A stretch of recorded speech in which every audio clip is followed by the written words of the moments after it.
Aleluia! Deus é bom, Deus é bom.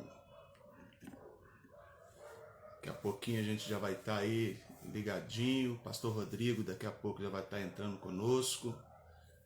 E tenho certeza que será algo poderoso na noite desse dia para as nossas vidas. A paz, meus amados, os irmãos que já estão conectados aí conosco. Tenho certeza que sairemos daqui com muito da parte de Deus para as nossas vidas, porque o pastor Rodrigo, ele é uma das maiores autoridades no assunto que nós estaremos abordando, né? Então eu tenho certeza que sairemos daqui com conhecimento, sairemos daqui muito além daquilo que nós estamos iniciando essa live. Amém? Pastor Rodrigo já está conosco aqui. Esperar só ele fazer o pedido para estar entrando aqui. A gente vai estar já dando início para aproveitar e sugar o máximo, né, do conhecimento deste homem, que é muita coisa. Então, eu tenho certeza que vamos estar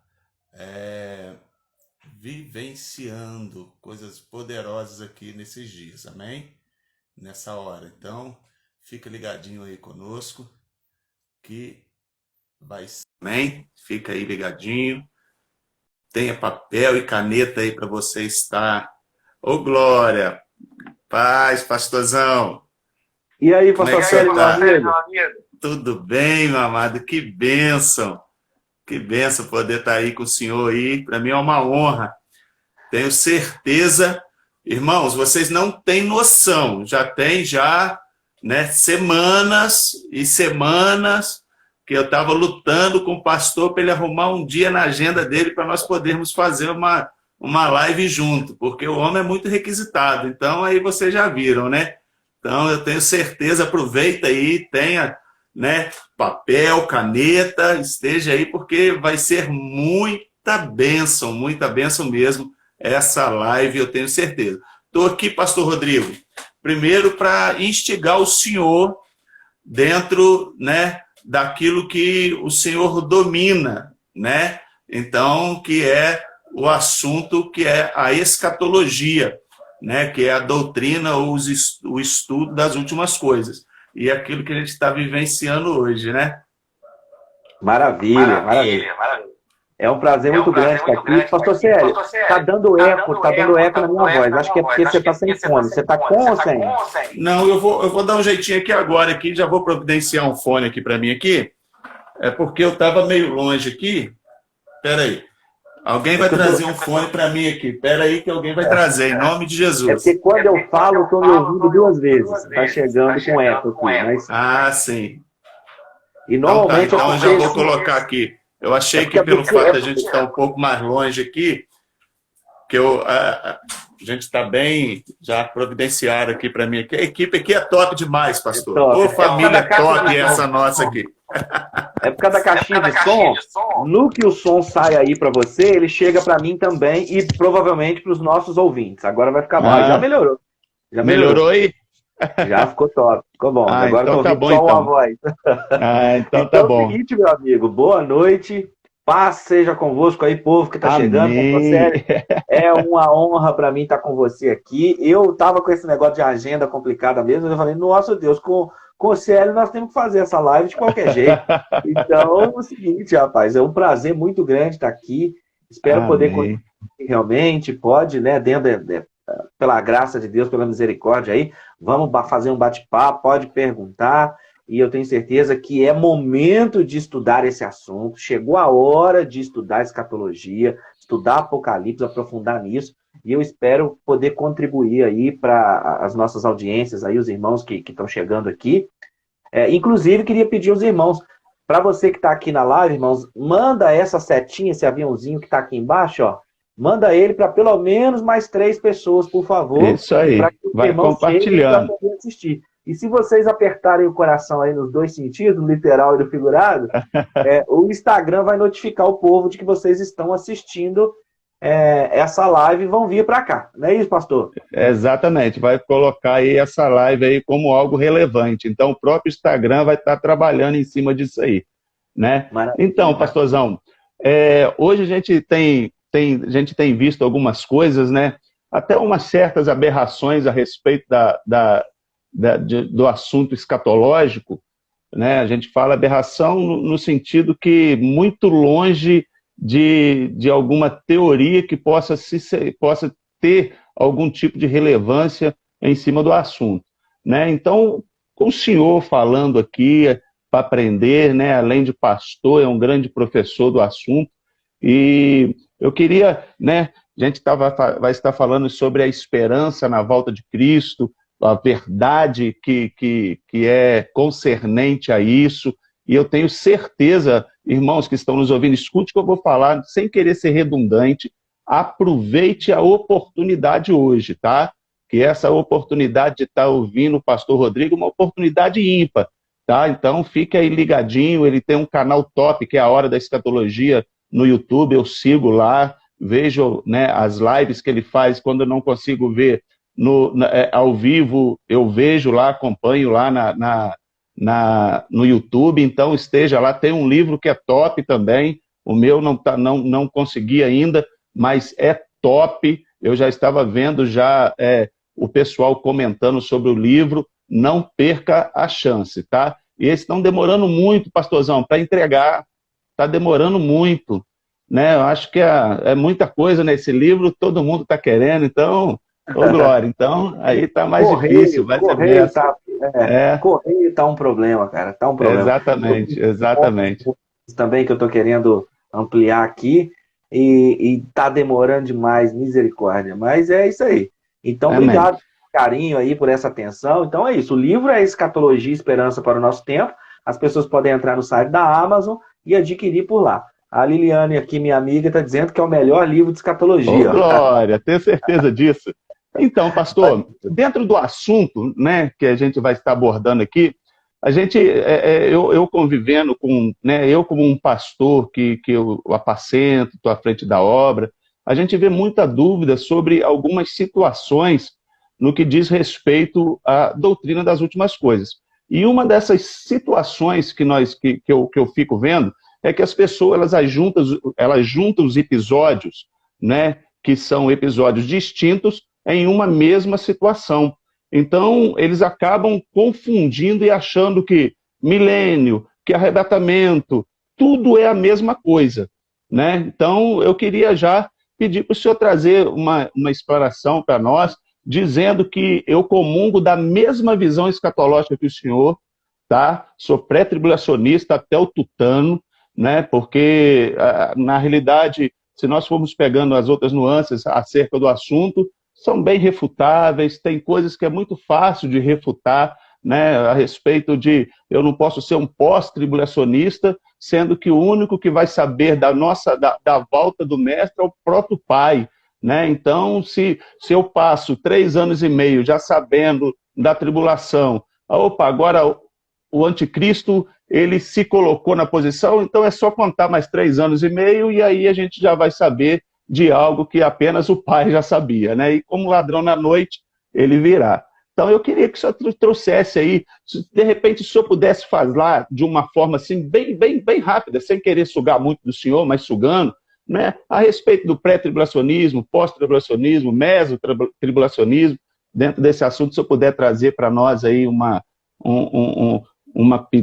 pitadinha aí desse assunto, ficaríamos muito gratos. Perfeito. Vou seguir explanando então, você fique à vontade para me interromper a qualquer momento, perguntar, argumentar, contra-argumentar, mas eu vou fazer isso, vou desenvolvê-lo de forma cronológica. O ponto principal é o seguinte, Jesus disse que ia voltar. Esse é um ponto indiscutível para todo mundo que está na fé cristã. Mesmo, inclusive, para os nossos irmãos romanos, que são amilenistas, e independente de qual grupo que se ele é cristão, ele acredita que Jesus vai voltar. Então esse é um ponto comum para nós. Uma vez que isso seja estabelecido, surgem então as questões. Jesus volta antes da tribulação, Jesus volta no meio da tribulação ou Jesus volta no final da tribulação, que são os termos técnicos que o pastor Célio utilizou para pré-tribulacionismo, mesotribulacionismo ou mid-tribulacionismo, que é a mesma coisa, e pós-tribulacionismo. Os nomes são didáticos, né, pastor Célio? Exatamente.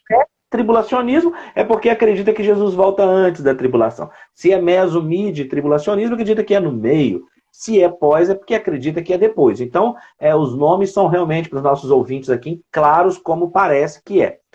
E aí, dentro dessas linhas de raciocínio, pastor, vão acontecer as seguintes questões. Vou dizer isso de antemão até, que eu acho que já vai ajudar muito. Não existe um só texto na Bíblia que ensine um arrebatamento após a tribulação. Não tem lugar nenhum na Bíblia. Fala, passou 7 anos, Jesus vem e arrebata a igreja. Não tem. Hora nenhuma tem Exatamente. isso. Isso é importante nós dizermos. Ao passo que nós vamos ter vários textos bíblicos que ensinam um arrebatamento antes da ira. Né? Um arrebatamento antes da tribulação. E aí, se eu puder ir fazendo uma coisa, que ao longo desses 20 anos estudando o tema e 15 como professor de escatologia, eu acabei fazendo muito vídeo no canal. Então tem 500 vídeos lá. Várias falas que eu for trazer aqui para você, eu vou falar, tem um vídeo onde eu detalho mais. Por exemplo, muita gente discute que esse arrebatamento pré-ira, a ira não seria tribulação. Mas existem vários textos bíblicos que mostram que a ira de Deus e do Cordeiro é a tribulação de 7 anos. Inclusive, eu gravei uma live inteira só explicando o que é a ira do Cordeiro. Tá lá no canal, na playlist da tribulação. Então, o arrebatamento da igreja, ele é Cristo arrancando a igreja da terra. Além de não haver... É o rapto, né? É o arpazo, ou arpazou, que alguns vão pronunciar assim, que é arrancar depressa e com força. Isso. Não há nenhum texto bíblico que ensine um arrebatamento após a tribulação, ao passo que há o que ensina antes, sem contar o fato de que o pós-tribulacionismo ele não explica bem, ele explica, mas não explica bem, qual a necessidade de acontecer um arrebatamento no final da tribulação se Cristo vem para começar o milênio, pastor. Como que então passa 7 anos, Jesus vem, arranca a igreja, desce de novo com ela imediatamente para começar o milênio. Então arrebatou para quê? Né? Arrebatou para quê? Esse é um ponto já, assim, muito gritante. Agora, eu vou te falar uma coisa. Quando eu comecei, fiz o ITQ, depois fiz a faculdade teológica, e na faculdade, os irmãos, tinha um irmão lá que falava assim, você sabia que o professor tal, ele é pós-tribulacionista? E eu falei, puxa vida, se o professor tal é pós-tribulacionista, então acho que eu vou ser também, porque, afinal de contas... porque na realidade ser pós hoje é até chique. Exato. Né? As pessoas acham que por ir na contramão de uma situação, né, porque vários pastores de renome até, eles creem no pós. Sim. E aí entrou uma coisa que apareceu naquele momento. Um preconceito. Diz-se que ser pré-tribulacionista é coisa de pentecostal maluco, que não gosta de estudar, que não estuda, que não faz teologia. Então, perdurou durante muito tempo no meio acadêmico essa ideia de que o pré-tribulacionismo fosse coisa de pentecostal doido. Né? Então, quando você fala, não, eu sou pós, isso significa que você é intelectual, que você é culto, mas isso já caiu, mas é um preconceito que nós vemos muitos irmãos nas nossas igrejas confuso, justamente pelo que você falou, porque às vezes há pastores de renome que são pós. E a verdade é que o pós ele ficou muito tempo porque o pré não era considerado acadêmico, porque muita crítica veio a respeito do pré, por exemplo, dizendo que John Nelson Darby havia inventado, ou que fosse Margaret MacDonald que havia inventado, ou os irmãos Player. E uma coisa que às vezes confundem e precisam entender é o seguinte: John Nelson Darby, ele ampliou a discussão a partir do tema.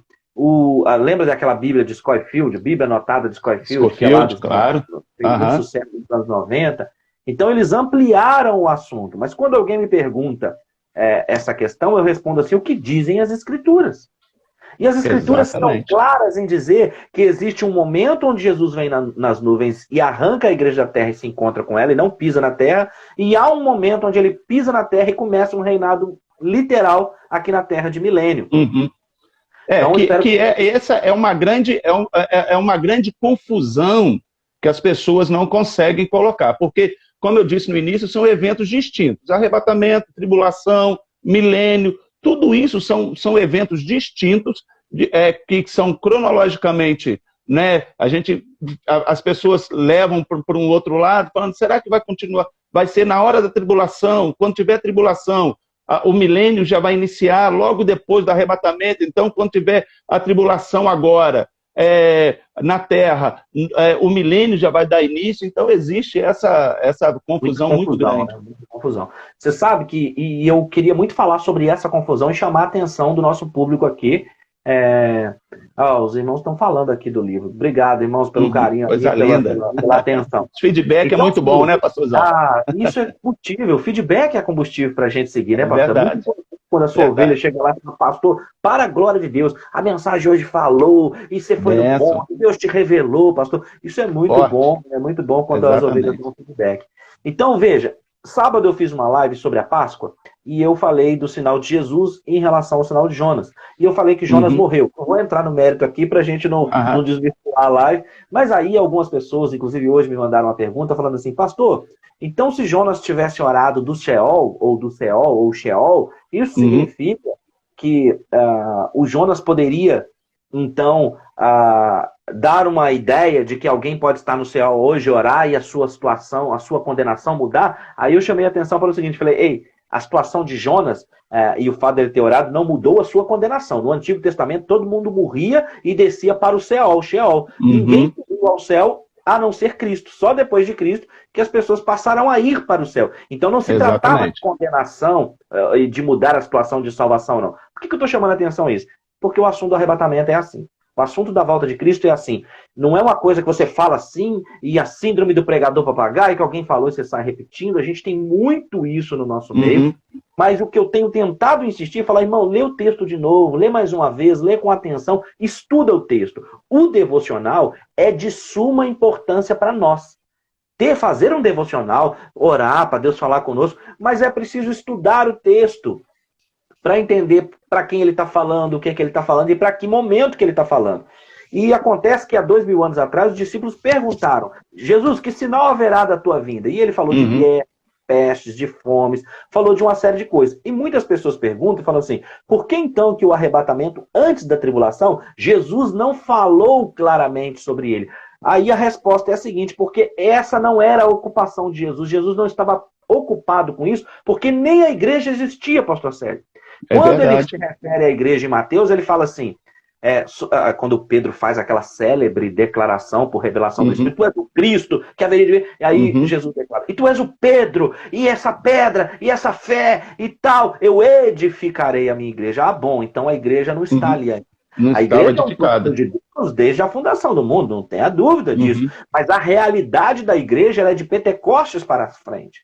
Então, quando Jesus está conversando nos evangelhos, está conversando em Mateus, isso não significa dizer que a mensagem dos evangelhos, a mensagem de Mateus, não sirva para nós. É lógico que ela tem aplicação. A palavra de Deus tem aplicações eternas. No entanto, o discurso de Jesus é respondendo a pergunta dos judeus a respeito do reino. Por isso que João Batista e Jesus estão dizendo, arrependei-vos porque é chegado o reino. Ora, que reino? O reino que eles conhecem muito bem pelas profecias do Antigo Testamento, de Isaías, de Sofonias, de Zacarias, dos chamados profetas maiores e menores. Então, o assunto de Jesus em Mateus 24, o assunto de Jesus no seu sermão escatológico, não tem como ser o arrebatamento da igreja. Primeiro, eles nada sabem sobre o arrebatamento da igreja. Jesus fez referência ao arrebatamento, mas sem entrar em detalhes. Porque eles não sabem nem o que é a igreja ainda. Eles não sabem nem a dispensação da graça. Então, eles estão preocupados com o reino. Tanto que quando Judas está lá, presidente do Banco Central de Jesus, cuidando do dinheiro, Jesus, e ele tá, vamos Jesus, quando é que vai começar? Jesus, ei, Judas, meu reino não é desse mundo não. O cara surtou. Olha, peraí, porque quando a mulher quebrou o vaso lá e lavou os pés de Jesus, ele ficou bravo. Falou que esse negócio podia ter sido vendido para poder dar o dinheiro aos pobres. Mas o João revela que ele não disse aquilo porque estivesse preocupado com os pobres, mas porque era ladrão e metia a mão na bolsa. Ele roubava os dinheiros. Então, ele não está entendendo nada de literalidade. E ele quer um reino agora, real. Ele quer que Jesus comece a reinar logo para ele ser o presidente da Casa da Moeda, do Banco Central, do Banco do Brasil. Ele achou que Jesus iria fazer uma revolução terrena. Ia livrar do jugo de Roma.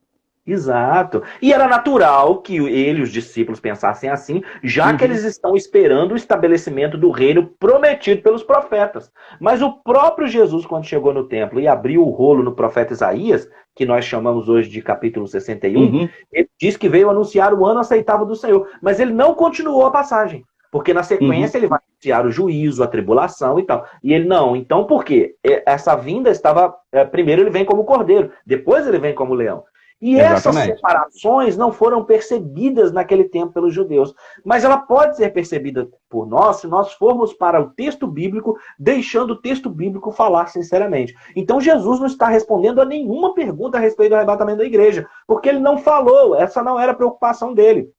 Ele está falando justamente com um povo que, de acordo com o profeta Isaías, lhe rejeitaria e, por conta dessa rejeição, sofreria o juízo da tribulação. Então esse é o assunto de Jesus.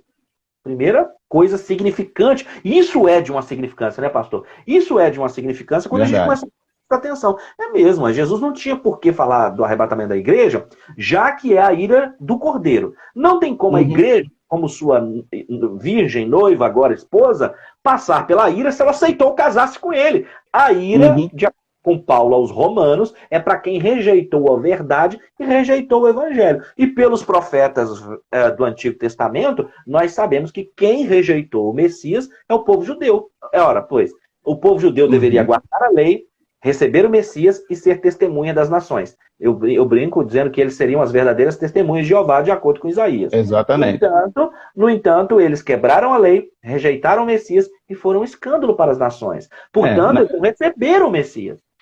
Tanto é que em João 1, no 10, 11, fala que ele veio para o que era seu, mas os seus não o receberam, mas todos quanto receberam. Né? E isso vem validar até isso que o senhor está dizendo, vem referenciar isso que o senhor está dizendo a respeito dos judeus, que são eles e aqueles que não receberam a Cristo, né, que estarão passando pela grande tribulação. Porque qual noivo, qual marido iria deixar sua noiva passar pela ira? É isso aí, exatamente. Esse é o ponto. Então Jesus está falando para um grupo que ele sabe pelos profetas que lhe rejeitaria. Mas que a salvação não estava perdida, porque você que está me assistindo aí, você que está ouvindo esse bate-papo com o pastor Célio, presta atenção numa coisa. O arrebatamento da igreja não encerra o assunto da salvação.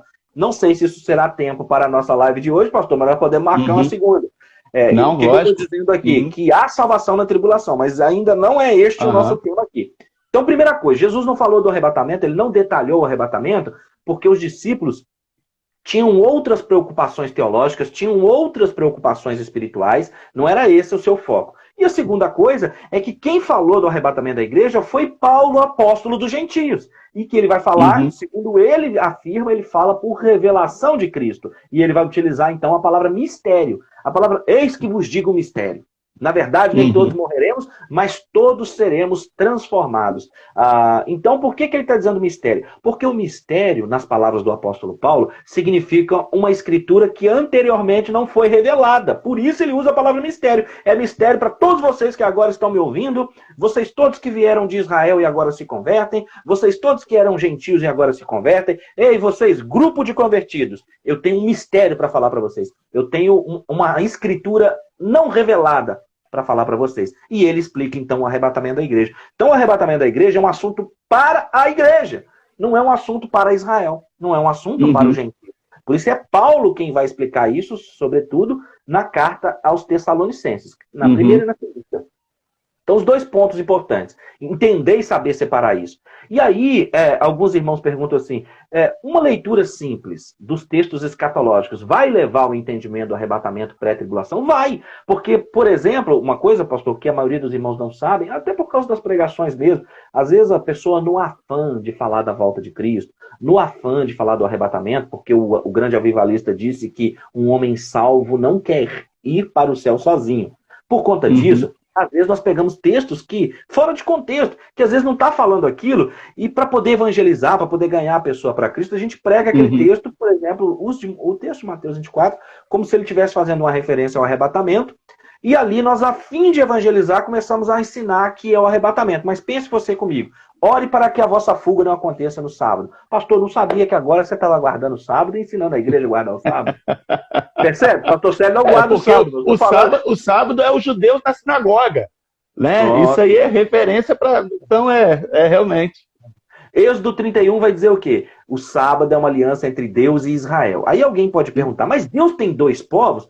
Não se trata de Deus ter dois povos. Deus só tem um povo. Mas ele tem um plano profético para Israel e um plano profético para a igreja. Tanto é assim que os profetas previram que Israel rejeitaria, o anticristo viria. Então tem plano profético diferente, gente, para Israel e para a igreja. E essas palavras de Jesus, ore para que a vossa fuga não aconteça no sábado, nós não guardamos sábado. Eles é que fica tudo parado no sábado. E para que não aconteça no inverno, pouca gente sabe que em Jerusalém, num lado de Jerusalém, neva. Há pouco tempo agora eu publiquei para chamar, mostrando Jerusalém nevando, porque tem gente que tem aquela impressão de Israel, Jerusalém, só como deserto. Então não sabe disso, não sabe, inclusive, pastor, que isso constitui prova de que Jesus não nasceu em dezembro, por conta da neve período. E até por causa do recenseamento. Jesus nasceu nos períodos de setembro e outubro, durante a festa dos tabernáculos. Ah, meu Deus, então no dia 25 de dezembro a gente não pode falar Feliz Natal. Não é nada disso. O que importa é que ele nasceu. Só que saber essa questão cultural vai nos ajudar a interpretar o texto. Por que Jesus falou, ore para que a vossa fuga não aconteça no inverno? Como é que o cara vai fugir na friagem, na neve? Na friagem. E aí muitas coisas começam a se esclarecer. E ai das que estiverem grávidas e das que amamentarem naquele dia. Por quê? Normalmente a gente ouve falar que isso é porque na hora do arrebatamento as barrigas das mulheres vão murchar. Pode murchar por outra razão. Não era disso que Jesus estava falando. Não era disso que Jesus estava falando. Quando Jesus fala isso, ele está fazendo referência ao cerco que Israel já passou várias vezes no período do Antigo Testamento e que o livro de Reis vai relatar, por exemplo, que as mulheres chegaram a comer seus fetos mortos, né? Uma coisa horrorosa de falar, é assim, uma coisa horrível de falar. Mas então, os judeus sabem muito bem o que é sofrer um cerco. Então, quando Jesus diz, ai das que estiverem grávidas e das que amamentarem, ele está fazendo referência a essa perseguição que vai... É só seguir lendo. Aí ele vai falar assim, e vos entregarão às sinagogas por causa do meu nome. Pastor, desde quando que algum judeu pega um gentio, um cristão, e leva diante da sinagoga para ser acusado de alguma coisa? Isso aí é uma referência profética para Israel. Perfeito. Não é? Para Israel. Né? Porque, na realidade, se for falar a respeito do ai das grávidas, das que amamentam, nós aqui, né, dentro da nossa realidade, dentro da nossa cultura, a questão cultural, a questão até ocidental, que nós não temos o costume, nós não vivenciamos aquilo que eles vivenciaram, sabemos apenas pelos relatos bíblicos e tal. Mas deixa eu só fazer uma pergunta para o senhor, pastor. Por favor. Uma pergunta direta, assim. Qual o plano redentivo de Deus para Israel? É a tribulação. Na grande tribulação, o propósito da tribulação é esse. Ele visa, porque você perceba, se você for ler o capítulo 6 ao 19, o tempo inteiro os juízos vão sendo executados, e seja as duas testemunhas, ou 144 mil, ou os anjos, vão levando aquilo a uma glorificação, a uma exaltação. O povo se arrependa e se converta. Então a grande tribulação ela visa purificar Israel e quem mais for se converter, né? Por quê? É o juízo de Deus para quem rejeitou. Então o povo de Israel vai se converter dentro da grande tribulação. Por quê? A igreja é retirada da terra. 2 Tessalonicenses 2 diz que o Espírito Santo vai ser retirado do meio. Isso é muito interessante. O Espírito Santo nunca deixará a terra, porque o Espírito Santo é Deus. Como é que alguém que é onipresente pode deixar algum lugar? Então o Espírito Santo vai estar na terra. Quem é retirado é a igreja. No que a igreja é retirada, o Espírito Santo sai do meio. A atuação vai ser cessada. Ele vai atuar como no Antigo Testamento. O que vai cessar é essa dispensação da graça. Porque na realidade, quando nós falamos a respeito das testemunhas que virão, né, elas vão ser, a Bíblia fala que teriam poder como Elias e como Moisés. Sim.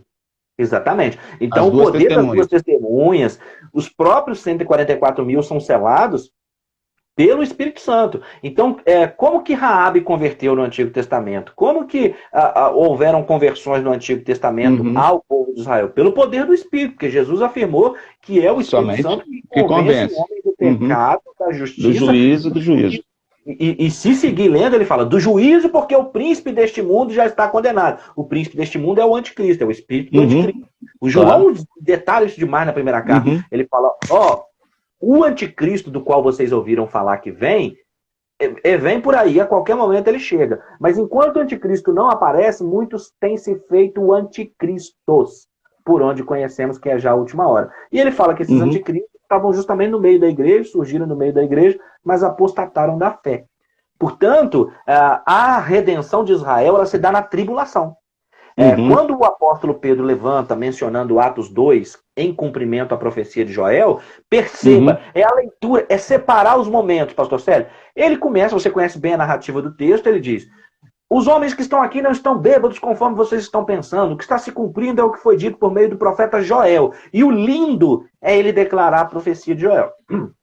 Porque ele segue dizendo que os jovens terão visões, os velhos sonharão. Isso é muito emblemático, né? Interessante, a gente poderia detalhar se estivéssemos falando sobre Pentecoste, ação do Espírito, paracletologia. Mas deixa eu ficar na profecia. Então, veja, e ele segue declarando. E ele, agora, sabe o que é? É a gente interromper a leitura do texto. Tem que seguir lendo, e o Pedro vai falando. E haverá sinais no sol e na lua. E ele vai falando a mesma descrição profética toda de que Joel falou e de que João falou no Apocalipse. Então, o que nós estamos tendo em Pentecostes? Uma primeira parte do cumprimento da profecia, porque as profecias obedecem à lei da dupla referência. Significa que a profecia tinha um cumprimento para a época do profeta, mas ela tinha sempre um cumprimento cabal distante. Significa que o Espírito Santo começa a ser derramado em Pentecostes, mas ele só será derramado em plenitude no final da tribulação, quando Israel se voltar para Deus, reconhecendo, e então o conhecimento do Senhor encherá toda a terra, e a coisa será preparada para o milênio. Então tem essa de, às vezes, o interlúdio profético, o parêntese na profecia. Por exemplo, as 70 semanas de Daniel se cumpriram 79, a 70ª não cumpriu porque ela é a tribulação, e nós estamos vivendo o parêntese profético entre a 69ª e a 70ª, que nós comumente chamamos de dispensação da igreja, dispensação da graça, dispensação eclesiástica, ou plenitude dos gentios, que é o que nós estamos vendo nesse momento. Quando nós vamos lendo as escrituras assim, pastor, elas se harmonizam. Né? Ela se harmoniza. Senão seria uma contradição. O primeiro ponto para interpretar a Bíblia, você sabe, é saber que a Bíblia não se contradiz. Se alguém não está entendendo, está encontrando a contradição, existem duas possibilidades. Ou essa pessoa ainda não está lendo o contexto imediato e amplo para entender a mensagem, ou ela não percebeu ainda que a Bíblia contradiz mesmo o nosso orgulho, a nossa arrogância. E vem desconstruindo tudo aquilo que a gente acaba construindo pelo ego, né? É verdade. Isso aí é uma coisa... E deixa eu fazer uma outra pergunta, pastor. Hoje, o momento, o agora, né, vivendo, falando no Cronos mesmo, na ordem cronológica das coisas e tal. O momento que a gente está vivendo hoje é o momento da graça, né, a plenitude dos gentios, tudo bem. Mas na ordem escatológica, o que o senhor acha que nós estamos vivendo agora? Princípio das dores. O princípio Nós das dores. estamos localizados entre os versículos 6 e 8 de Mateus 24, quando Jesus diz: e ouvireis de guerras, rumores de guerra, se levantará reino contra reino, nação contra nação, peste e tal, mas ainda não é o fim. Porque ainda o fim que Jesus está falando é o fim desse sistema, o fim dessa era, o fim do mundo conforme nós conhecemos para a entrada do milênio. Então isso não ia acontecer naquele momento ainda, porque ainda teria a tribulação toda para acontecer. Então, nós estamos vivendo o princípio das dores. Você acha que a gente já está vivendo a última volta do relógio? Eu penso, nós estamos lá no 11 e lá vai fumaça da noite, quase marcando meia-noite. Por que eu penso isso? A perseguição velada já começou. Nós sabemos que, claro, em países do Oriente Médio, a perseguição aos cristãos é muito grande, mas então não é uma perseguição universal, já que aqui no Ocidente, a igreja brasileira, por exemplo, ela goza de certa conforto, de certo conforto. Então, só que hoje, né, que é de conhecimento do senhor e da grande maioria, para não dizer todos, né, porque de repente alguém não está vendo, não está ligado, o Supremo Tribunal, ele estava julgando essa liberdade que nós temos. Claro que de uma forma subjetiva e de uma forma bem superficial no que diz respeito à legalidade que nós temos de adorar o Senhor nos templos, né? Isso aí, o senhor acha que pode ser também até o início para uma futura perseguição velada? É isso aí. Essa é a leitura que eu faço, sua análise foi perfeita. Pastor, o pessoal está perguntando qual o tema, eu vou escrever ele aqui, você fixa ele na tela aí. Não, pode deixar. Aqui, ó, vou botar aí. Fixa ele aí, só porque aí quem chegar vai entender. A sua análise foi perfeita. É isso aí mesmo. Esses poderes constituídos, esse poder lá em cima, que seria então o supremo poder em termos de Constituição e tudo, claro, no Brasil, ele já está discutindo se pode ou se não pode. Aí o procurador-geral, ele sinaliza positivo com a realização dos cultos. Então, claro que isso é uma perseguição velada. Claro que isso é uma perseguição velada. Então, já começou. Esse é o ponto. Porque os irmãos perguntam assim, então se a igreja não vai passar pela tribulação, ela não vai ter perseguição? Ora vai! 2 Timóteo 3, 12 e 3 diz assim, aqueles que querem viver piedosamente em Cristo padecerão perseguição. E os homens maus vão se tornar cada vez mais maus e vão de mal a pior. Houve uma redundância aqui na minha leitura do versículo, mas é isso. Então, é próprio da igreja cristã passar por perseguição. Isso faz parte da igreja. A igreja primitiva foi perseguida. Inclusive, eu aproveito para responder uma pergunta que possivelmente você vai fazer ou alguém que está na live. A pessoa fala assim, mas pastor, se é próprio da igreja passar pela perseguição, se os cristãos primitivos foram comidos por leão, pegaram fogo, outro foi cerrado no meio, por que é que a igreja será livre da tribulação? Então você que está assistindo essa live aí, presta atenção. A igreja será livre da tribulação, porque a tribulação não é a perseguição do Satanás à igreja. Primeiro que a igreja não vai estar aqui. Segundo, a tribulação não é isso. A tribulação é a ira de Deus e do Cordeiro. Apocalipse capítulo 6. Esse é o ponto. Então a tribulação não é a perseguição que aconteceu à igreja primitiva, não é a perseguição a Herodes, no reino de Herodes, quando Jesus nasceu, não é nada disso. A tribulação é a ira de Deus e do Cordeiro sobre o mundo que rejeitou o Messias, que rejeitou o amor de Deus. Então é isso. Essa é a ideia, esse é o ponto. Então a igreja está vivendo, nós estamos vivendo Mateus 24, 6 ao 8, e a igreja brasileira ainda vive uma situação relativamente confortável, mas que você fez uma excelente análise. Gente, era para estar chamando a atenção dos cristãos, pastor. Quando começa a se discutir no Congresso, no Supremo, se nós não podemos ter culto, ainda que a discussão seja legítima, pastor.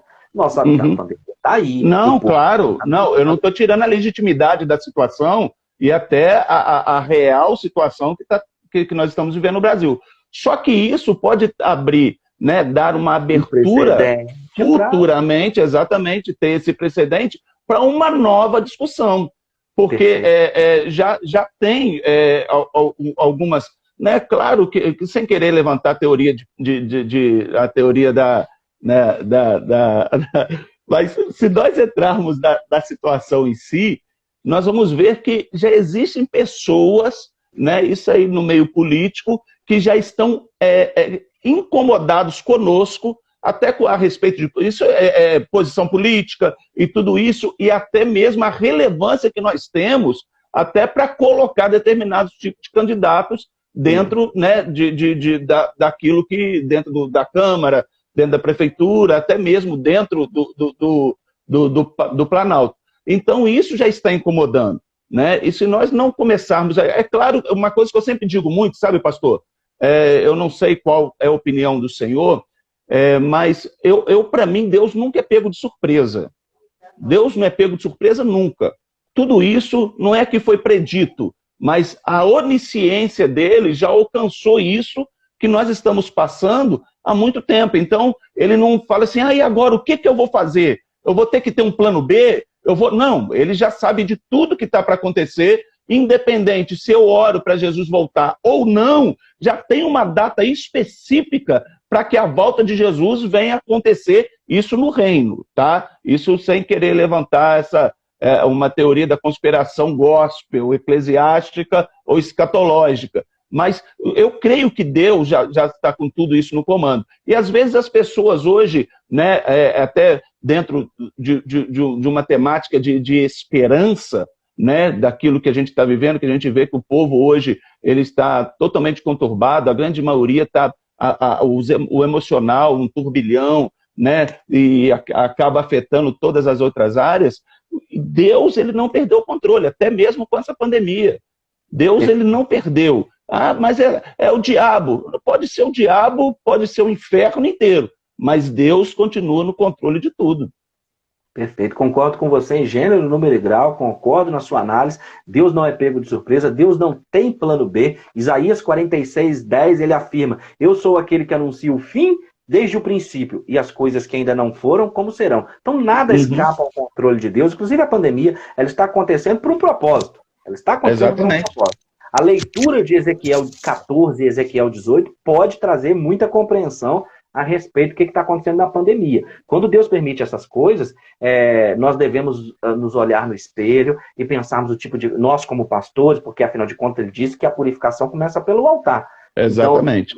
Então, quem prega, quem ensina, tem que rever, tem que ver o que está acontecendo, o que estava acontecendo, por que Deus permite essas questões. E ele é soberano, é isso que você falou. Ele controla tudo, ele percebe todo o ambiente. E Deus não é possível que Deus seja pego de surpresa. Então o plano dele é o mesmo desde o início. E continua até hoje. Ainda, se puder fazer uma citação importante, Albert Einstein, ele dizia o seguinte: Deus não joga dados. É brilhante. Ele dizia, Deus não joga... Porque jogar dados seria a probabilidade, seria tentar a sorte. E ele, na sequência, ele afirma, Deus não joga dados. Deus não é de probabilidade. Deus é Deus de plano e de providência. As escrituras em Gênesis 1 declaram, no princípio criou Deus o céu e a terra. E segue em síntese, aleluia, o plano da salvação. O homem poderá crer ou não, mas ele declara, no princípio Deus, no princípio Deus, no princípio Deus. Essa é a declaração profética. Pode crer ou pode rejeitar, não é? Esse é o ponto. Verdade. Esse é o ponto. Então veja, você está corretíssimo na sua análise e alguém escreveu aí, é hora de despertar. É hora da crentalhada acordar. E é hora do povo, pastor, eu sempre faço aqui uma brincadeira, é hora do povo aprender Bíblia. Eu falo que a Bíblia ela se tornou duas coisas aqui na vida do crente. Para uns, ela se tornou aqui, eu não sei se vai dar para a câmera mostrar, se tornou desodorante Roy-On. Desodorante Roy-On. Ela anda debaixo das nossas axilas, quando na verdade o mundo deveria sentir o nosso perfume, e a gente fica lá. E a outra coisa é que tem um povo que veio para a igreja. Não sei se você tem gente assim na sua igreja. Mas tem gente que veio para a igreja olhando a Bíblia como a lâmpada mágica do Aladim. Vai, Deus, sai daí de dentro logo e realiza meus 3 desejos. Você já viu aquela pessoa? Exatamente. Lá faz o cu da doutrina, o cu da pregação, e o irmão tá te olhando no desespero, agoniado. Vai, pastor Célio, ora logo. Ora pelo meu problema logo. Tá, eu sei que você quer falar, mas libera, ora logo. Ora, pois. Mas existe... Eu trouxe uma ministração uma vez na igreja, e eu fiz um comentário que eu comentei, nunca se vendeu tanta Bíblia. Nunca houve tanta tradução de Bíblia.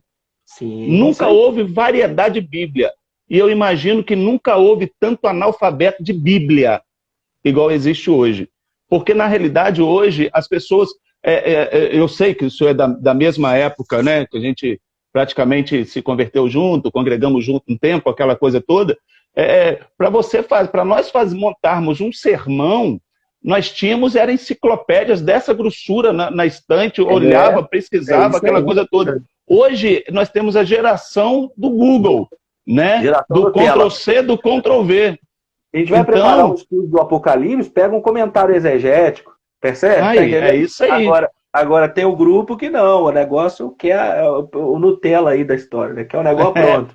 Mas a problemática hoje, né, em toda a situação, é que as pessoas hoje se tornaram... Nós temos vários cristãos, e a grande maioria com uma mentira que eles tomaram para si, né, que é uma falsa verdade, que o inimigo impetrou, aí juntou com o sentimento de procrastinação e também com a zona de conforto, que é a mentira de que eu tenho dificuldade de ler. Eu tenho dificuldade de ler. Mas, engraçado, rede social se lê. A rede social, ele está lá lendo. Então, é uma mentira que foi impregnada, porque a mente do ser humano é sugestionável. Foi lançada essa sugestão, o camarada pegou, juntou com a preguiça, com a zona de conforto, com a procrastinação do que amanhã eu faço, depois eu leio, daqui a pouco eu tento, aí acaba tomando isso. Aí, quando chega essa hora... né, que eu costumo dizer isso sem, claro, né, fugindo um pouco da exegese, da hermenêutica, né, quando a gente, como pastor, né, eu tratando com alguns irmãos, eu falei assim, irmãos, a Bíblia fala que, se possível fosse, até os escolhidos seriam enganados. Agora, quem que não vai ser enganado? É aqueles que conhecem Bíblia. Sim. Que conhece aquilo que a Bíblia diz, que fala assim, ó, se disser que o Cristo está no deserto, não vai. Então as pessoas hoje, eles não entendem isso. Aí tem medo. Quando fala de Apocalipse, a pessoa treme de medo. Quando fala que Jesus vai voltar, de tribulação, a pessoa não sabe o que está acontecendo, Umas aceitam Jesus por medo do inferno, outros começam a caminhar com Jesus porque ouviu falar da tribulação, e a real verdade daquilo que tem que ser colocado em prática no seu dia a dia para uma salvação. Paulo, não é à toa que ele escreve que eu guardo a palavra de verdade no meu coração para que quando chegar naquele grande dia eu não tenha corrido em vão. É a palavra que vem nos alimentar, e as pessoas hoje não entendem isso. A pessoa quer ser um expert em algum assunto, mas literalmente não conhece nada daquilo que verdadeiramente vai levar a pessoa a um nível espiritual e, consequentemente, a fugir de determinadas situações que estão propostas para frente.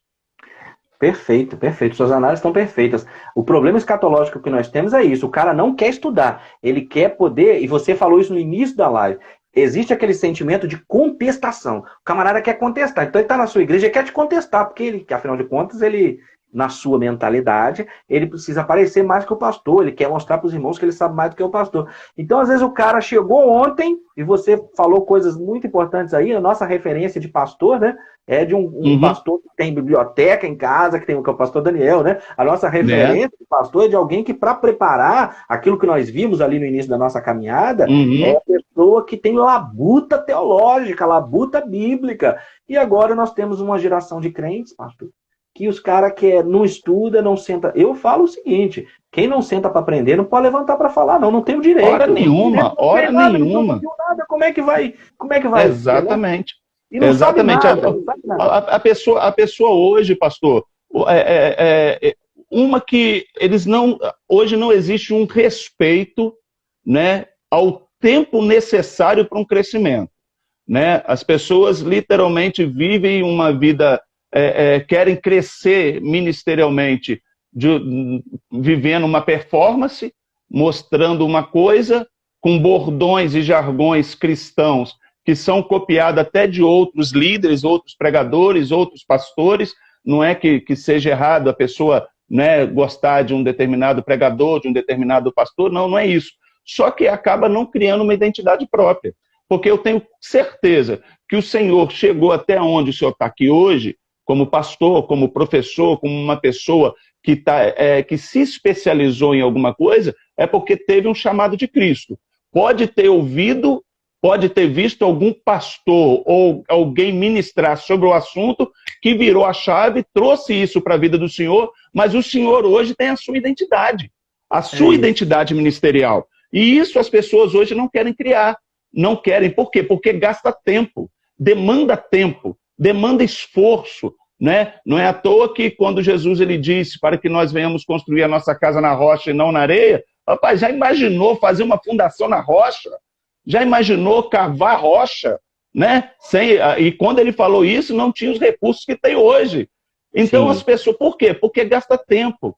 E fazer fundação, ninguém gosta, porque fundação não aparece, né? Aparece a alvenaria quando está colocando, aparece o acabamento, mas o alicerce ninguém quer. Então isso hoje nós temos visto que é uma grande falha dos cristãos hoje, porque ferramentas tem aos montes hoje, pastor.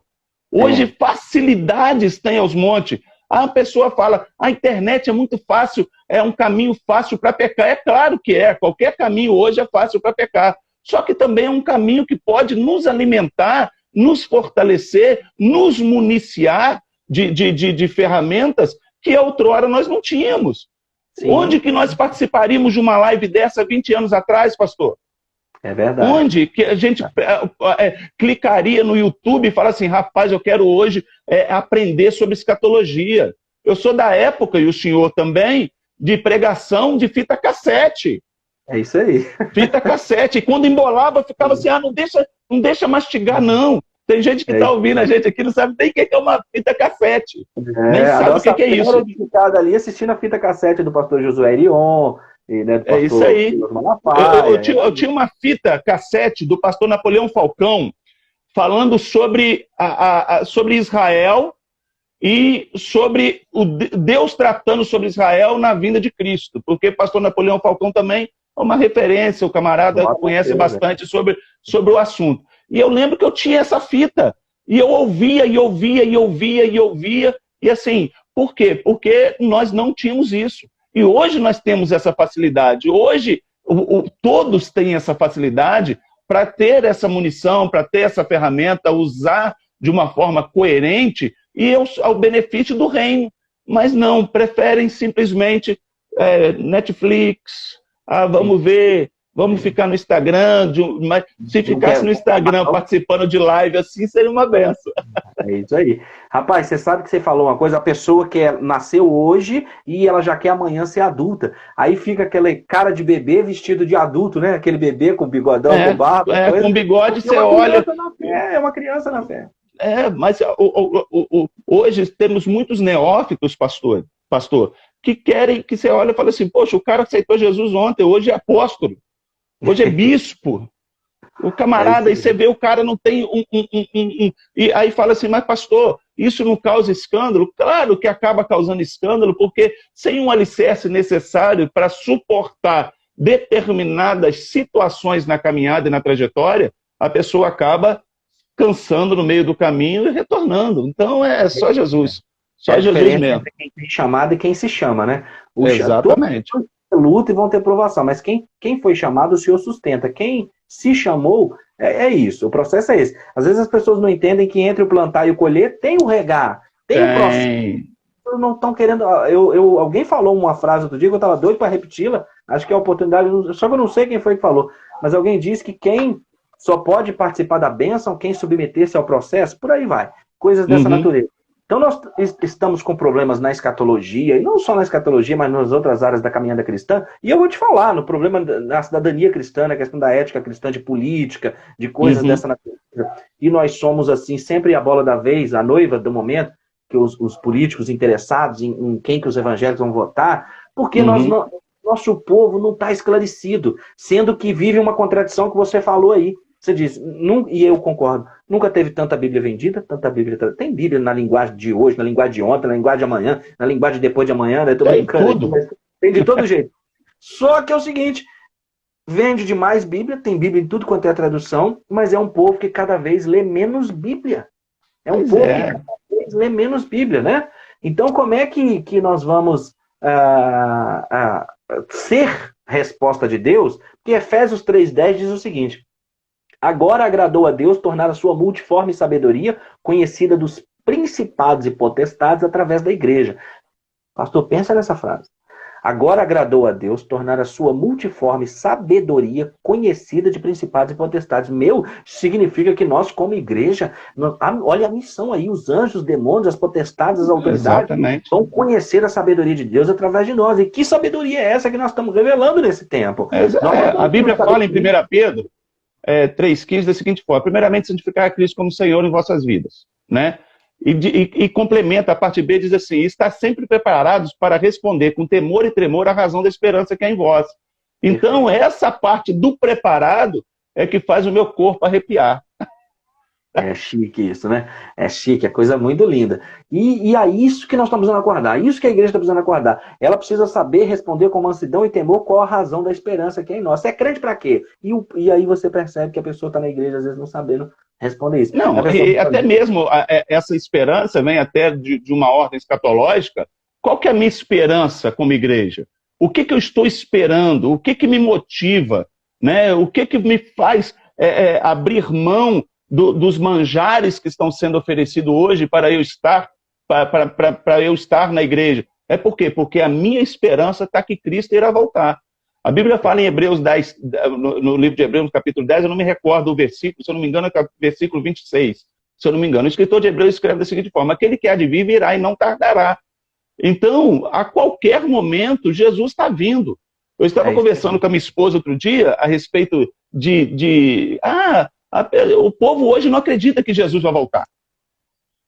É uma grande verdade. A igreja hoje, quando você fala a respeito de arrebatamento, fala que é coisa de crente doido. Sim. Existe crente que rebate com você falando que Jesus não vai voltar. Porque, mas Jesus, isso aí vocês não estão entendendo. É que Jesus volta de uma forma pessoal, quando a pessoa morre. Esse negócio de Jesus vir no céu, a igreja encontrar com ele nos céus. Rapaz, isso você está vendo muito filme de ficção. Então as pessoas hoje acabam não crendo nisso. Por quê? Sim. Por falta de embasamento bíblico. Porque preferem ouvir determinadas pessoas polêmicas no YouTube até. Houve alguns trechinhos de algumas pessoas que porque hoje o hedonismo está reinando, né? Então hoje o homem ele está se engrandecendo, hoje tudo é voltado para o homem, enfim. Então as pessoas hoje estão voltadas muito para isso e acaba esquecendo que a maior revelação daquilo que Jesus trouxe através da salvação é quando ele vier buscar a sua igreja. Não é à toa que ele falou assim, olha, estou indo, mas estou indo para preparar lugar. É isso aí.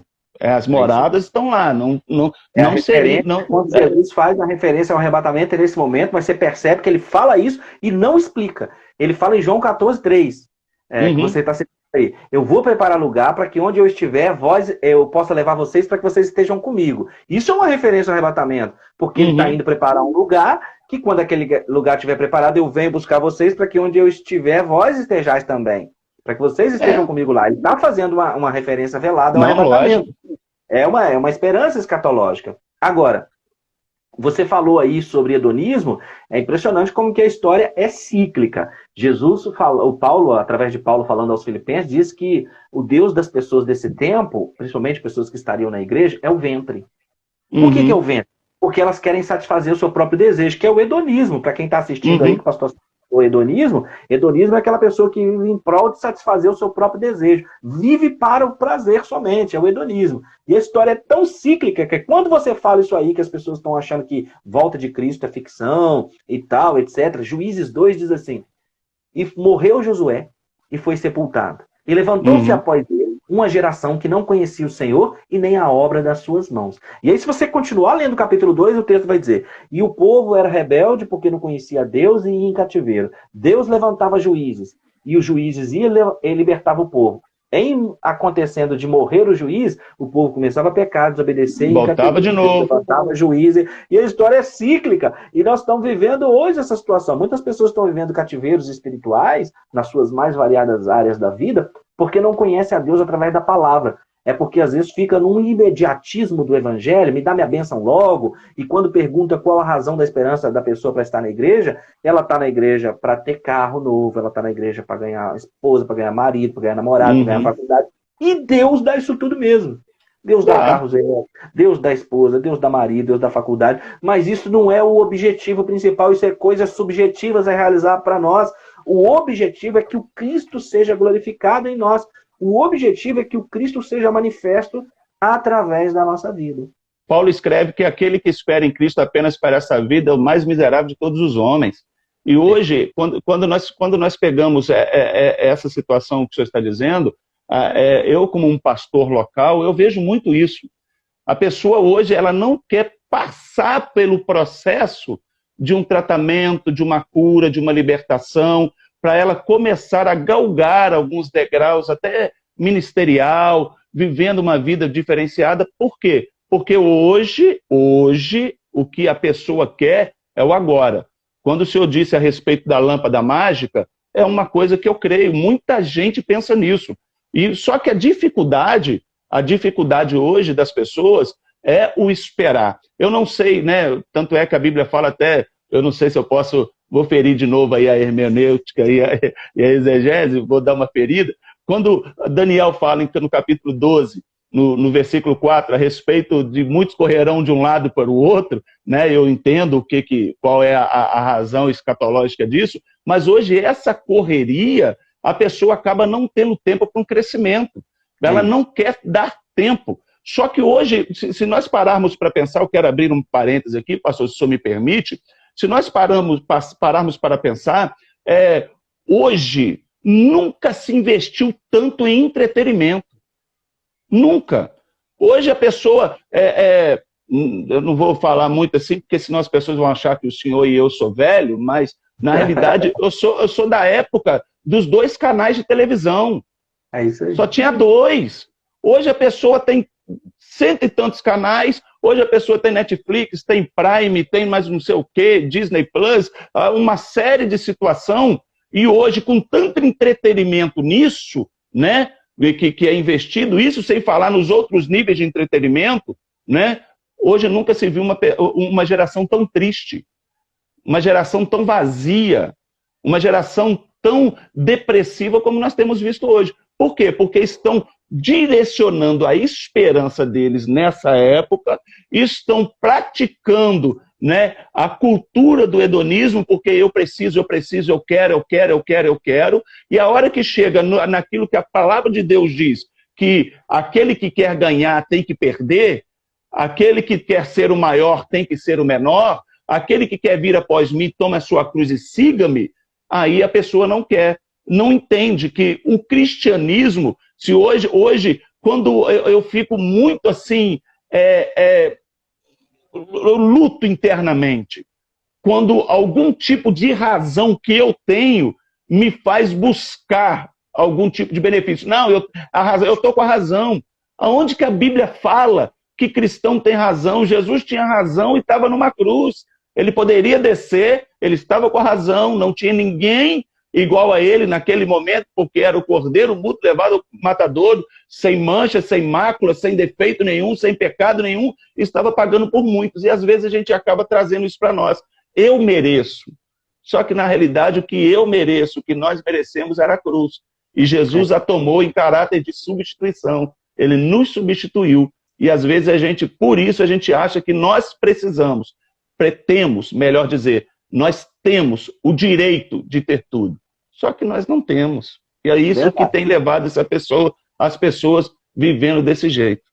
É isso aí. Concordo com tudo que você está falando. A Lu aqui está dizendo, ó, a depressão está ganhando mais vítimas. Ela é um terrível câncer na alma. Quando você fala do entretenimento, qual que é a função do entretenimento? Ele vai liberando aqueles hormônios ali de endorfina. Porque você está ali naquela coisa e você quer continuar no entretenimento, nesse monte de canais, nesse monte de coisa, igual você falou, porque ele vai liberando uma sensação que na hora que acaba aquele filme, aquele seriado, aquele negócio, aquilo passa. Aí eu quero de novo, eu vou continuando. Isso lembra pra gente as drogas ilícitas. Por que o cara fica usando drogas sem parar? Ele usa lá o entorpecente e gera nele aquilo que ele fala, a onda, né? Aquela onda, e o sininho, e não sei o que. Tá, aí daí a pouco passou o efeito daquilo. Ele, não, eu quero a onda, eu quero o sininho. Aí ele usa de novo. Ao passo que aquilo que o Espírito de Deus, que o Cristo manifesta dentro de nós, quando nós temos relacionamento com ele, é um preenchimento pleno. Por isso que o Fyodor Dostoiévski, o filósofo russo, diz que o homem tem dentro de si, ele fala de uma perspectiva cristã, o homem tem dentro de si um vazio do tamanho de Deus. Significa que esse vazio só pode ser preenchido por Deus. Então só é possível encontrar plena satisfação em Deus e uma vida então que não necessita dessa droga para poder ficar gerando essa alegria, quando eu tenho relacionamento com Deus, quando eu tenho plena satisfação em Deus. Mas ter plena satisfação em Deus só será possível no relacionamento com Deus, porque não há relacionamento que resista à falta de continuidade. Não há relacionamento que resista... De intimidade. Se não houver constante intimidade, se não houver... Intimidade mesmo, viu, irmãos? Porque quando o texto fala conhecer, né, você percebe que no Antigo Testamento ele diz, e o personagem bíblico, e fulano conheceu a sua mulher, e aí gerou o filho. Porque conhecimento é intimidade, né? Conhecimento, na tradução do texto, está falando de relacionamento sexual mesmo. Então, conhecimento é intimidade. Eu preciso conhecer a Deus intimamente, a tal ponto que ele... É isso aí, ao ponto de se tornar um. Você sabe que tem um teólogo... Lamentações diz conhecer e prosseguir em conhecer, ou seja, viva conhecendo. É isso aí. Tem um teólogo e matemático francês, obviamente já falecido, chamado Teilhard de Chardin. Ele dizia que nós não somos seres humanos que passam por experiência espiritual. Nós somos seres espirituais que passam por experiência humana. Porque primeiro ele fez o boneco de barro, o boneco não era nada, mas quando ele...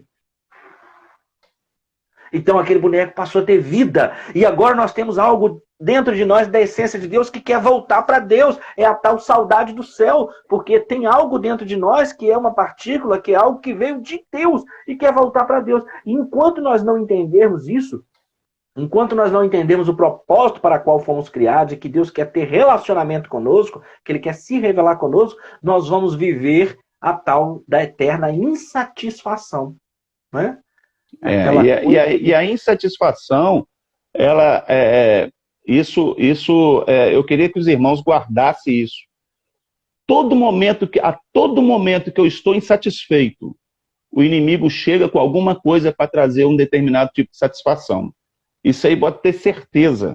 E às vezes a gente não imagina. Às vezes a gente está insatisfeito com uma determinada coisa, isso vivendo até, fazendo uma comparação até com o filho pródigo, né? Que o mais novo Ele saiu da casa porque ele estava farto da fartura, né? Então, não adianta, não é bem material, não é bem físico, não é eu estar numa academia, não, é eu estar em comunhão com o Pai, que traz uma satisfação eterna e espiritual. E às vezes as pessoas não entendem isso, porque as pessoas acham, pastor, que prosperidade tem a ver com dinheiro.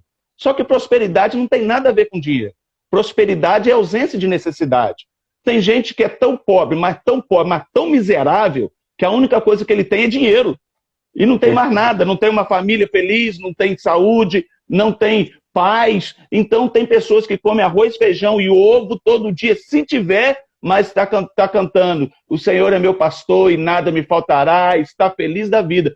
Porque o sentimento de satisfação é quando eu entendo que eu sou uma pessoa próspera. E a gratidão, ela é totalmente necessária na vida de um cristão. Seja grato sempre. Grato. Perfeito. É o encontrar plena satisfação em Deus. O C.S. Lewis, que é o autor das Crônicas de Nárnia, né, que era um cara que ele era ateu e depois ele se converte ao cristianismo, ele disse o seguinte... Gosto muito do texto dele. Muito bom, né? Muito bom. Tem um cara de livro dele aqui que eu gosto muito. Ele diz o seguinte: se eu não encontro satisfação em nada nessa vida, só pode haver uma resposta: eu fui feito para outro lugar. Ô, glória! Isso é muito poderoso, não é? Muito poderoso. Ele mexer conosco de tal forma que Filipenses 3:20 e 21 diz: a nossa pátria está nos céus, onde aguardamos o nosso Salvador, que virá dos céus para transformar o nosso corpo batido para ser conforme o corpo da sua glória. Então, mais um motivo. Por que ter esperança na volta de Cristo? Eu que estou aqui acima do peso, estou precisando fazer umas caminhadas, umas coisas. Ora, eu vou fazer. Mas quando Cristo voltar, ele vai transformar o meu corpo abatido para ser conforme o corpo da sua glória. Filipenses 3, ora ou não? Então, quando nós começamos a conhecer as Escrituras, nós começamos a andar por esperança, a andar por fé, mas só quando nós conhecemos a Deus. Mas quando nós conhecemos a Deus de uma forma relacional, né? Tem um teólogo chamado Calbart, ele dizia o seguinte, há críticos a ele, enfim, não vou entrar no pormenor, mas ele dizia o seguinte: a palavra de Deus, ela se torna a palavra de Deus dentro de nós quando nós nos relacionamos com Deus e quando nós a obedecemos, quando ela realmente fala ao nosso coração, senão ela fica aí jogada como um livro de história.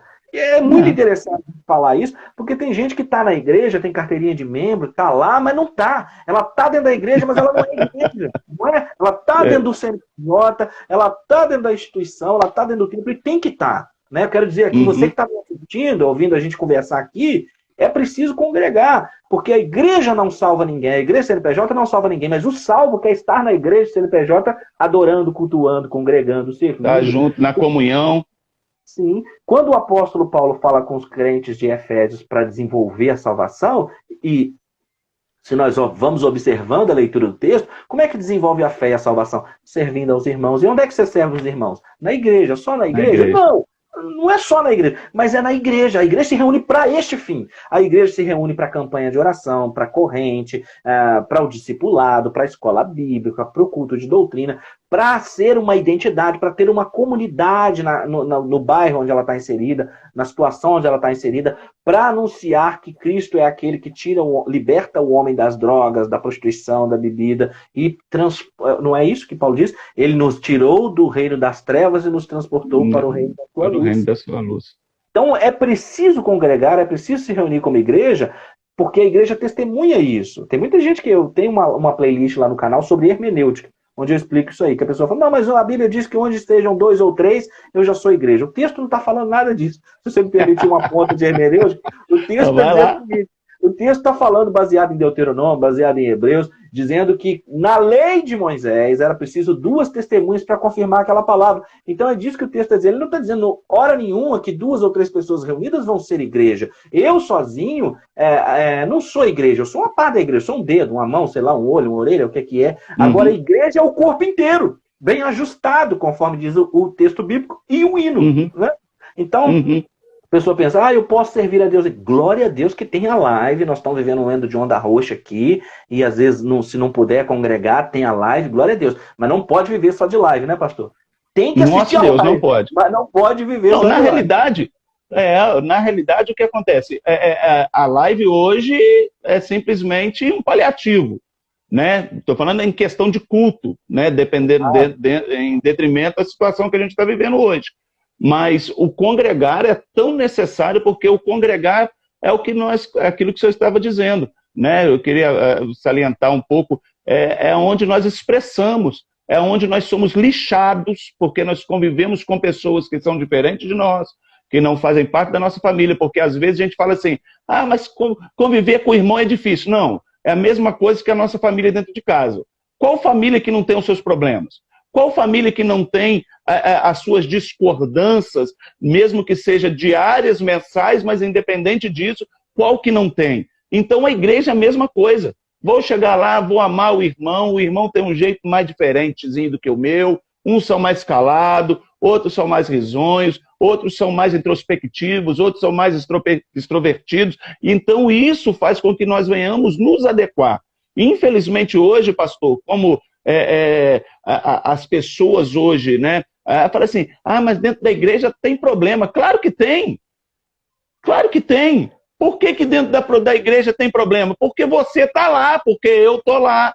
É porque nós estamos lá, né? E às vezes as pessoas não entendem algumas situações que pensam falando assim, mas se a igreja fosse perfeita. Se fosse perfeita, você não estava lá. É isso aí. Não estava, não estava. Ou como vou estar nisso? Então hoje, o que nós temos que entender é que se nós não estamos preparados para viver um período nessa terra do lado do irmão, como é que nós vamos estar preparados para viver a eternidade do lado dele? Não dá para entender. Não dá. E a eternidade está a um passo, né, pastorzão? Estamos aí próximo, claro, Jesus vai voltar de uma forma, né, pessoal para alguém que se daqui, né, já não tiver mais nessa terra, vivenciando esse corpo físico, vai estar lá com Jesus. Daqui a pouco, de uma forma coletiva, nós estaremos vivendo com Cristo. Então, o que nós temos que entender é que nós temos que estar preparados para esse momento. O problema é essa preparação, porque o ser humano acostuma com qualquer coisa, e ele vai relaxando, com o tempo vai passando, a expectativa vai diminuindo, e aquela coisa toda, e nos esquecemos que a igreja primitiva já estava esperando Cristo, a volta de Cristo, para aquela época, para aquele momento. E as pessoas hoje, eles viviam a vida deles nessa expectativa. Só que hoje nós temos tanta distração e tão pouca disponibilidade para as coisas que são concernentes ao reino de Deus, pastor, que acaba a gente vendo pessoas frustradas. Só que, né, o que nós temos que fazer é como a palavra de Deus diz no livro de Romanos, no capítulo 4, né, no versículo 18, que Abraão creu em esperança contra a própria esperança que seria pai de uma grande nação. Pastor, que loucura isso é um paradoxo, crer em esperança contra a própria esperança. Ele creu contra uma esperança natural, com uma esperança espiritual e divina do que a promessa que Deus havia dito para ele. Essa esperança natural não foi obstáculo para ele, porque ele estava um outro nível, buscando uma esperança em Deus e vivendo essa esperança em Deus. E é isso que nós temos que entender, que independente das coisas que estão acontecendo à nossa volta, independente das circunstâncias, existe um Deus que fez uma promessa. E a qualquer momento, não é Jesus que vai, porque tem gente que acha que a segunda vinda de Jesus é o arrebatamento, só que não é. Né? Daqui a pouco nós estaremos encontrando com Cristo no céu. Jesus não vai vir na terra, nós que vamos ao encontro dele. E aí as pessoas acabam desanimando na fé, porque achando que está demorando muito. Só que daqui a pouco, como eu disse em Hebreus 10, aquele que há de vir, virá, e não tardará. E nós temos que ter esse entendimento, e a pessoa hoje também. Glória a Deus. Quando você disse da esperança, de crer na esperança, ele, né, crendo como quem vê o invisível. E uma coisa muito importante com relação à preparação era a própria saudação da igreja primitiva. Quando você diz a igreja primitiva esperava Jesus já para aquela época. É exatamente isso. A saudação da igreja primitiva, falando já na tradução do português, era Maranata. Maranata, ora vem, Senhor Jesus, vem a qualquer momento. A própria saudação de Paulo aos Coríntios era Maranata. Então a saudação Maranata implicava o raciocínio de que Cristo podia voltar a qualquer momento. E daí, pastores? E daí que se alguém vive na expectativa de que o seu Senhor, de que o Cristo pode voltar para buscar a igreja a qualquer momento, isso vai colocar a pessoa num estado constante de vigilância. Esse é o ponto. de estudar a escatologia. Se Cristo pode voltar a qualquer momento, e ele voltando a qualquer momento, ele vai arrebatar a igreja para encontrar com ele nos ares, e consequentemente, após isso, a igreja vai passar pelo tribunal de Cristo, que seria um assunto para outra live, mas vamos dar uma pincelada. Ele arrebata a igreja participa do tribunal de Cristo, e no tribunal de Cristo nós somos recompensados segundo as nossas obras. Cada um segundo o que tiver feito por meio do corpo. Esse ensinamento nos põe no estado de vigilância. Isso é uma outra situação que eu gosto de chamar a atenção em relação a quem acredita. Aí esse julgamento, pastor, que já é o trono branco. Não, tribunal de Cristo. O trono branco é no final do milênio. Então, o tribunal de Cristo... Não, pode falar, pode concluir. O tribunal de Cristo ele acontece após o arrebatamento. A igreja foi arrebatada, ela participa do tema. Os galardões. Galardão, isso aí. O tribunal de Cristo, ele não é um tribunal para julgamento. Se a igreja está no tribunal de Cristo, e ela vai estar, por consequência do arrebatamento, é para receber galardão pelo que tiver feito. Isso é de uma extrema importância, porque tem gente hoje que critica muito a questão da meritocracia, e é muito interessante que a salvação não depende de nós. É graça, é favor e merecido. Agora, galardão, recompensa, o Cristo fala o tempo inteiro, depois Paulo discute isso. Então, tudo aquilo, isso é outra coisa de congregar, de servir aos irmãos e tal, porque o Marcos 9:41. Todo aquele que der um copo de água a um dos meus servos enquanto estiver fazendo a obra, de forma nenhuma perderá o seu galardão. Então imagina a pessoa que levou o fone de ouvido para você aí, vai receber. Se o copo com água der galardão, imagina o fone para a live funcionar. Né? Mas essa pessoa que trouxe o fone para mim, o galardão dela já é gigante, é minha esposa. Para me suportar, pastor. Essa mulher tem uma recompensa poderosa. Percebe? Quando a gente vai entrando nessa linha escatológica, Mateus 10:41, aquele que recebe um profeta na condição de profeta, receberá galardão de profeta.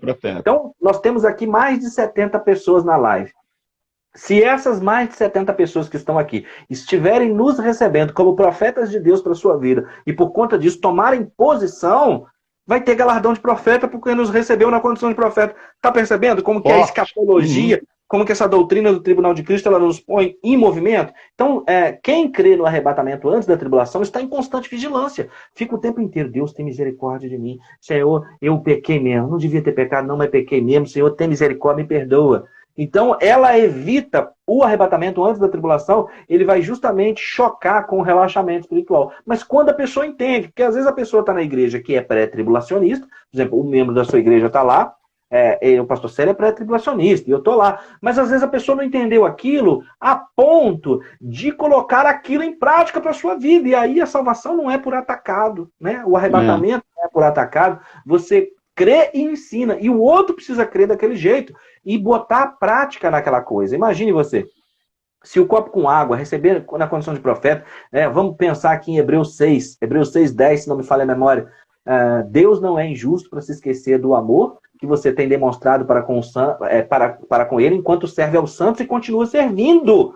Então significa que Deus vai se esquecer do amor dos irmãos servindo ao pastor, servindo aos irmãos da igreja. Né? 1 Coríntios 58. Sejam sempre constantes e abundantes no Senhor, vendo que nele o seu trabalho não é em vão. Né?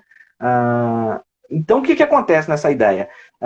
É importante para os irmãos prestarem atenção aqui. Segunda vinda, conforme o pastor Célio falou, é a volta visível dele no final da tribulação. Preste atenção, olha as diferenças. Existe uma volta visível onde Cristo arrebata a igreja da terra e se encontra com ela nos ares aqui. E existe um momento onde ele vem aqui e pisa no Monte das Oliveiras, Zacarias 14, Apocalipse 19, Mateus. E o monte se fende, e então o povo entra para reinar no milênio. Então, quando nós lemos as Escrituras, deixando o texto falar o que o texto quer falar, e obviamente, com humildade, sem arrogância, sem orgulho, né, deixando o Espírito Santo nos conduzir pelo texto, nós vamos observar que há um momento para tirar um povo da terra, para levar para esse tribunal de Cristo, para esse galardão, para essa recompensa, para essa consequente boda do Cordeiro, e existe uma volta visível para destruir o anticristo, o Satanás. Percebe? A pessoa não separa isso, mas está nos textos. Cristo vem, arrebata a igreja e vai embora para o céu com ela. E num outro momento ele volta e destrói o anticristo com a sopro da sua boca. Então, como assim? E isso não tem nada a ver ainda com Gog e Magog. Não, o Gog e Magog é o seguinte: Gog é a expressão, é o espírito do anticristo, é o espírito do Satanás. E Magog é a região de onde ele vem. Eu tenho uma live também sobre isso lá no canal, se os irmãos quiserem assistir. Mas legal, vou assistir também. O Gog e Magog, ele é uma situação que acontece antes da tribulação e no final do milênio. Ele se repete duas vezes. Uma em Ezequiel 38, 39 e a outra em Apocalipse 20. Por quê? É o espírito do anticristo e falando da região, a terra de onde ele vem.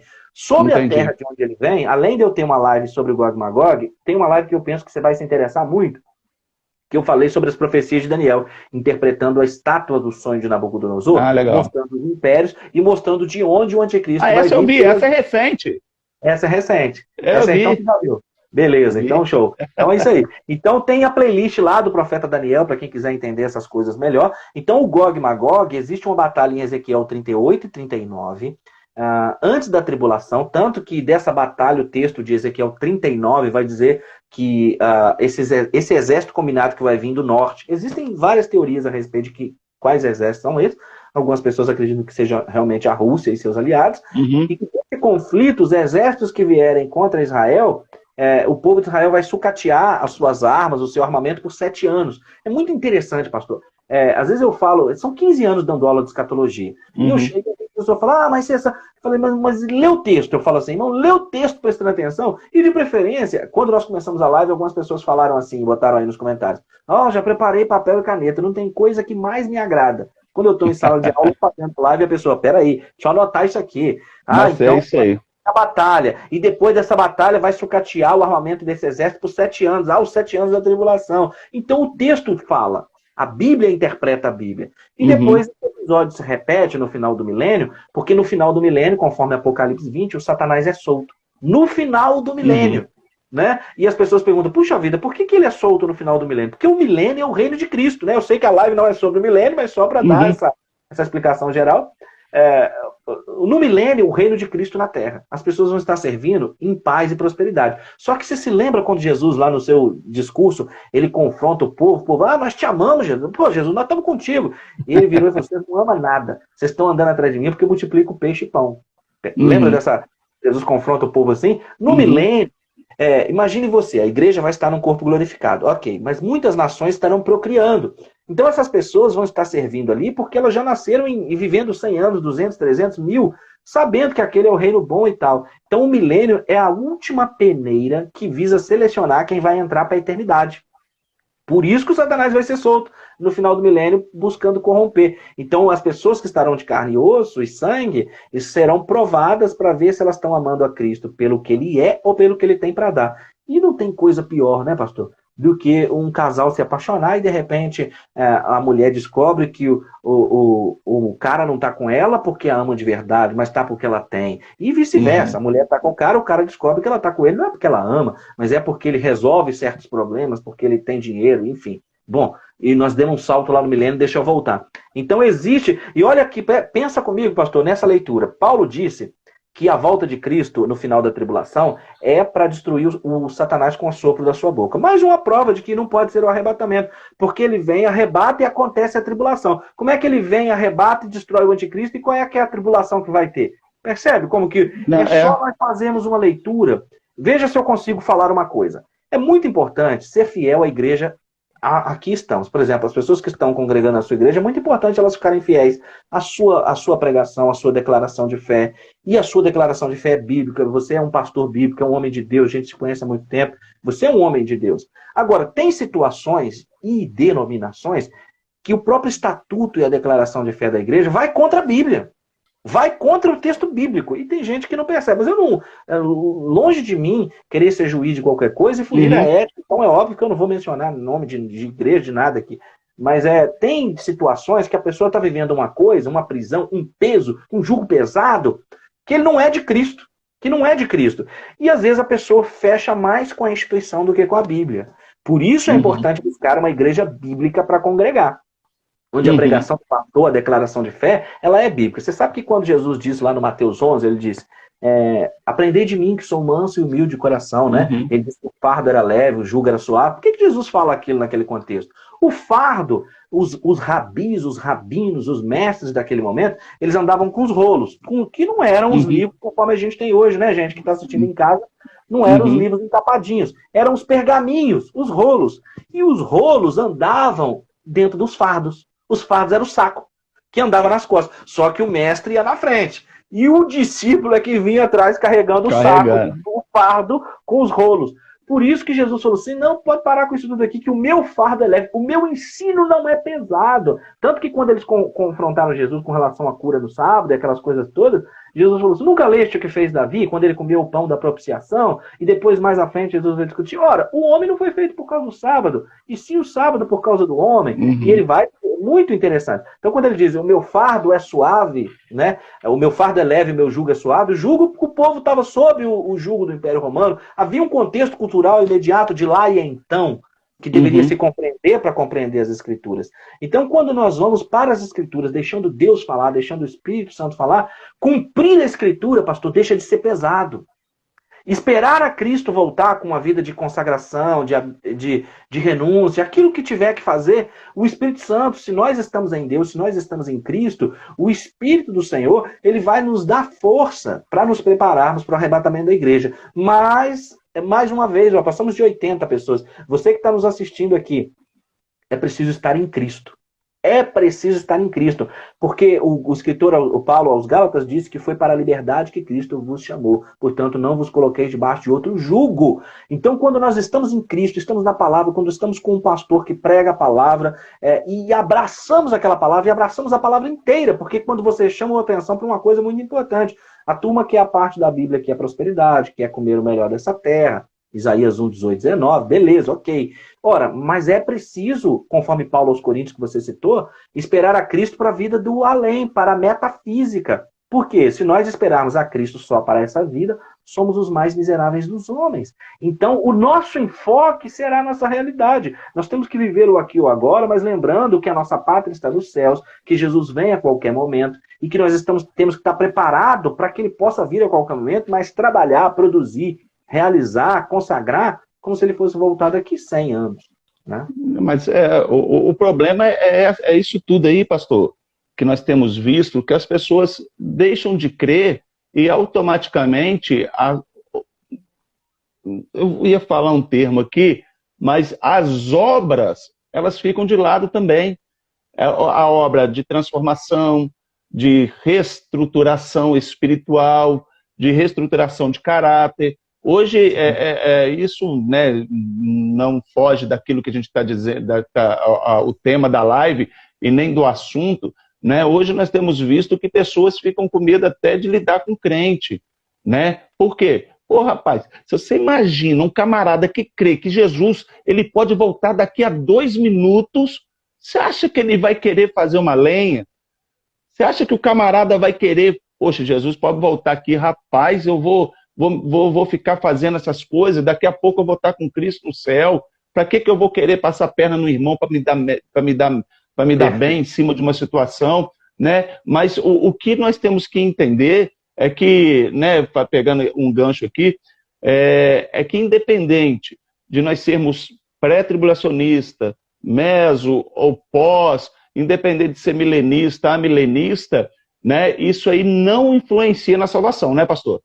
Exatamente, isso não influencia. Isso é importante dizer, porque às vezes a pessoa pensa, mas então será que eu vou perder a salvação por causa disso? Nada disso. Agostinho de Hipona, que foi um dos maiores teólogos do cristianismo, tem uma frase que é muito norteadora, que é o seguinte: nas coisas essenciais nós devemos ter unidade, nas coisas duvidosas liberdade, em todas elas amor. Vamos traduzir, o que é essencial? Essencial é que Cristo morreu na cruz, ele ressuscitou, ele vai voltar para a igreja. Não existe salvação fora do Cristo. Essas questões essenciais e são inegociáveis. Agora, o arrebatamento é pré, o arrebatamento é no meio ou o arrebatamento é pós? Isso é negociável, porque crer que ele é pré, que ele é meso ou que ele é pós, não vai implicar na nossa salvação. Né? Sabendo que, conforme nós falamos no meio da live aí, uma pessoa que vive pensando, e você acabou de citar um exemplo sobre esse negócio da pernada e tal, uma pessoa que vive esperando Jesus para qualquer momento, ele não vive de golpe, né?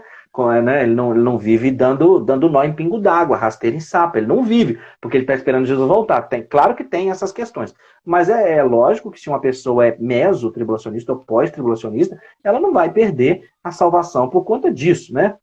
A gente brinca isso quando tem, porque eu tenho uns colegas que são pós-tribulacionistas, aí a gente brincando às vezes fala, e eu falo assim, você não é pós-tribulacionista, no arrebatamento você não vai subir não, Aí é uma maneira de provocar para o cara falar assim, não, então eu quero subir no arrebatamento antes. Eu falo, tá vendo? Eu falo, não, você é pós, você não vai subir no arrebatamento, não, você vai ficar para tribulação, porque aí o cara fica bravo porque quer subir antes. É só uma brincadeira que às vezes não, lógico, isso aí não.